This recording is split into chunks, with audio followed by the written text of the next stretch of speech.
நேயர்கள் எல்லாருக்கும் வணக்கம். இந்த வீடியோவில் 2024 வருடம் தமிழுக்கு குரோதி வருடம் மார்கழி மாதத்துக்கு உண்டான ராசி பலன் அப்படிங்கிறது தான் நம்ம பார்க்க போகிறோம். இந்த மாதத்தோட கிரக நிலைகள் அப்படின்னு பார்த்தீங்கன்னா நிறைய வித்தியாசமான அமைப்புகள் அப்படிங்கிறது இருக்குது. அதாவது பகை கிரகங்களோட பார்வை இருந்தாலும் கூட அந்த பகை கிரகங்களோட பார்வையை நன்மையை கொடுக்கக்கூடிய அமைப்பு அப்படிங்கிறதும் இருக்குது. அந்த வகையில் இந்த மாதத்துக்கு உண்டான கிரக நிலைகள்னு பார்த்தீங்கன்னா கிரகங்களோட ராஜா சூரியன் தனுசு ராசியில் குரு பகவானோட வீட்டில் இருக்கார்.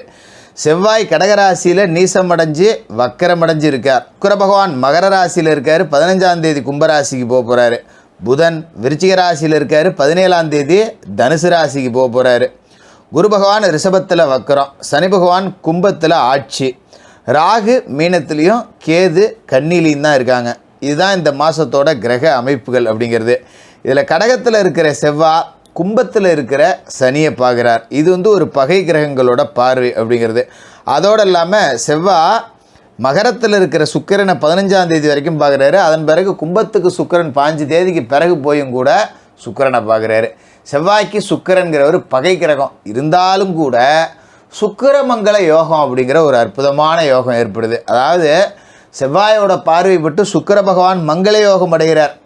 அசுரகுரு அப்படிங்கிறவர் தேவகுரு மாதிரி செயல்பட போகிறார். மங்கள யோகம் அப்படிங்கிறத அடைஞ்சதால் இந்த அமைப்பு உங்களோட ராசிக்கு என்ன பலன் கொடுக்க போகுது அப்படிங்கிறத பார்க்கணும். சிம்ம ராசி நேயர்களே, உங்களுக்கு இந்த மார்கழி மாதம் எப்படி இருக்குது அப்படின்னு பார்த்தீங்கன்னா, மாதம் முழுக்க உங்களோட ராசிக்கு அதிபதி சூரிய பகவான் ராசிக்கு 5ஆவது வீட்டில் இருக்கார். பூர்வ புண்ணிய ஸ்தானத்தில் பஞ்சமஸ்தானத்தில் புத்திரஸ்தானத்தில் ராசி அதிபதி சூரிய பகவான் இருக்கார். ராசி அதிபதினு சாதாரணமாக சொல்லிட முடியாது. கிரகங்கள் எல்லாத்துக்குமே அவர் தான் ராஜா. அவரோட ஆதிபந்தத்தில் பிறந்த உங்களுக்கு 5ஆம் இடத்துல சூரியன் இருக்கும்போது பூர்வீக சொத்து பிரச்சனை அப்படிங்கிறது இந்த மாதம் நல்ல முடிவுக்கு வரும். உங்களை போட்டு வாட்டி வதைச்சிருக்கோம். கோடிக்கணக்கில் சொத்து கிடக்கையா, என்னால் 10 ரூபா கூட அனுபவிக்க முடியல, என் காலமே முடிஞ்சு போயிடும் போல இருக்குது, எங்கள் அப்பங்காலத்தில் கேஸ் நடத்தி என் காலத்தில் கேஸ் நடத்தி என் பிள்ளையோலும் நடத்துகிற மாதிரி ஆகிடும் போல இருக்கே, எப்படியாவது கேஸை ஜெயிச்சு சொத்தை பிள்ளையோளுக்கு சொத்து சிக்கல் இல்லாமல் கொண்டு சேர்க்கணும்னு நானும் பார்க்குறேன். அதுக்கு தான் போராடிக்கிட்டு இருக்கேன். இந்த சொத்து பிரச்சனையாலேயே ஏகப்பட்ட செலவாகுது. கேஸுன்னே நான் செலவு பண்ணிவிட்டேன். மன உளைச்சலாகுது.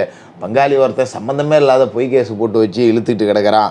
அப்படி இருந்ததெல்லாம் நல்ல முடிவு அப்படிங்கிறது வரும். தீர்ப்பு உங்களுக்கு சாதகம்தான். அதை பற்றி நீங்கள் கவலைப்படவே தேவையில்லை. அதே மாதிரி பிள்ளைகளால் ஏதாவது பிரச்சனை நிறைய வீட்டில் நடந்திருக்கும். அப்பாவுக்கும் பிள்ளைக்கும் பிரச்சனை அப்படிங்கிறதெல்லாம் ஒருத்தருக்கு ஒருத்தர் பேசிக்க மாட்டாங்க. அது சொல் பேச்சை கேட்க மாட்டேங்குது. நான் அவ்வளோ கஷ்டப்பட்டு வளர்த்தேன், படிச்சுட்டு ஒரு வேலைக்கு போக மாட்டேங்குது, ஊர் சுற்றிக்கிட்டு இருக்கு, வெட்டி வம்பு வளர்த்துட்டு வந்துட்டு இருக்கு, இப்படியே அப்பா குறை சொல்லிகிட்டு இருப்பார். இந்த பக்கம் பிள்ளைய பார்த்தீங்கன்னா எதுக்கு எடுத்தாலும் கத்திக்கிட்டே கிடக்கிறாரு, இன்னும் அந்த காலத்து பேச்சே பேசிட்டு கிடக்கிறாரு, வேலை என்னான்னு இந்த மாதிரி பிள்ளைங்க தரப்பு இருக்கும். இந்த மாதிரி பிரச்சனைலாம் முடிவுக்கு வந்துடும். அது அப்பா சிம்ம ராசியாக இருந்தாலும் சரி, பையன் சிம்ம ராசியாக இருந்தாலும் சரி, அப்பா அம்மா உறவு அப்படிங்கிறது இந்த காலகட்டத்தில் ரொம்ப சுமூகமாக இருக்கும். ரொம்ப பேசிக்காத தாய் பையன் கூட இப்போ பேசிப்பாங்க. ஒரு காதல் கல்யாணம் பண்ணிட்டு போயிட்டேன், பிடிக்காத வீட்டில் போய் கல்யாணம் பண்ணிட்டேன், இழுத்துக்கிட்டு ஓடி போயிட்டேன், அதனால் நான் பேச மாட்டேன் அப்படின்னு ஒதுக்கி வச்சுருந்தவங்க கூட இப்போ சேர்த்துப்பாங்க. இப்போ போய் நீங்கள் முயற்சி எடுக்கலாம். நம்ம பார்க்குற இடத்துல ஒரு சிரிச்சுட்டு அப்படியே லேசாக பேச்சு கொடுத்தீங்கன்னா பழைய கசப்பை மறந்து இப்போ சேர்த்துக்குவாங்க. அப்படி ஒரு காலகட்டம். அதுமாரி பிள்ளைல்லாத சிம்மராசி பெண்களுக்கு புத்திரவாக்கியம் கிடைக்கக்கூடிய மாதமும் இந்த மார்கழி மாதம்தான். எத்தனையோ ஆலயத்துக்கு போயிட்டேன், எத்தனையோ மருத்துவமனையை பார்த்துட்டேன், அங்கெல்லாம் ஒன்றுமே இல்லை, என் வாழ்க்கையே இனிமேல் சூன்யமாக இருக்கே அப்படின்னு நினச்சி கண்ணீர் விட்டு கதறின சிம்மராசி பெண்களுக்கு புத்திர பாக்கியம் அப்படிங்கிறது இந்த மாதத்தில் இருக்குது. அதோட முக்கியமான விஷயம் என்ன அப்படின்னு பார்த்தீங்கன்னா, உங்களோட ராசிக்கு 6ஆவது வீட்டில் சுக்கிரன் இருக்கார். அவர் மேலே விரயத்தில் இருக்கிற செவ்வாயோட பார்வை அப்படிங்கிறது உழுவுது. இது ரொம்ப அற்புதமான ஒரு நிகழ்வு அப்படின்னு தான் சொல்லணும். இதை தான் சுக்கிரமங்கல யோகம் அப்படின்னு சொல்லுவோம். உங்களோட ராசியை பொறுத்த வரைக்கும் செவ்வாய் சுக்கிரனை பார்க்குறார் அப்படிங்கிறது மிக அற்புதங்கள் நடக்கக்கூடிய வாய்ப்பு. வெற்றிகள் ஸ்தானத்துக்கு அதிபதியான அவரை செவ்வாய் பார்க்குறார். செவ்வாய் உங்களோட ராசி அதிபதி சூரிய பகவானுக்கு நட்பு கிரகம். அவரும் ஒரு நெருப்பு கிரகம்தான். அவர் சுக்கிரனை பார்க்கும்போது வெளிநாடு போகக்கூடிய வாய்ப்பு அப்படிங்கிறது கிடைக்கும். அதுமாரி கடங்கண்ணியெல்லாம் அடைக்கலாம். கூட்டாளிகள் பிரச்சனை அப்படிங்கிறது இருந்திருக்கும். ஏன்னா உங்களோட ராசியை பொறுத்த வரைக்கும் கண்டசனி இருக்கு இல்லையா, இந்த கண்டசனி அப்படிங்கிறது தொழில் கூட்டாளிகளை கண்டம் பண்ணி விட்டுருக்கோம்.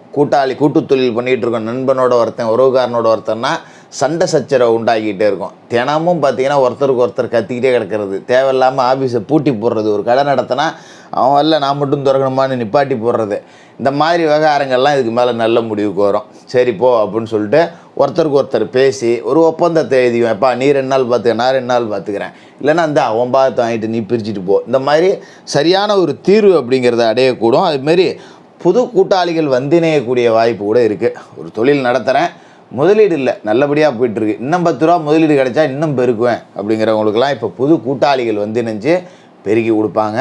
அதுமாரி இந்த கண்டச்சனிங்கிறது கணவன் மனைவி உறவே கூட சில இடத்துல பிரித்து விட்ருக்கோம். குறிப்பாக பார்த்திங்கன்னா காதல் உறவுகளை பிரித்து விட்ருக்கோம். பிரேக்கப்னு சொல்கிறாங்க இல்லை இப்போலாம், அந்த மாதிரி இந்த பிரேக்கப் வாய்ப்பு இருந்திருக்கும்.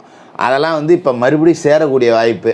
மனைவி கோச்சிக்கிட்டு அவங்க அப்பா வீட்டுக்கு விட்டா அப்படிங்கிற மாதிரி இருக்கிறவங்களாம் இப்போ மறுபடியும் இணையக்கூடிய வாய்ப்பு.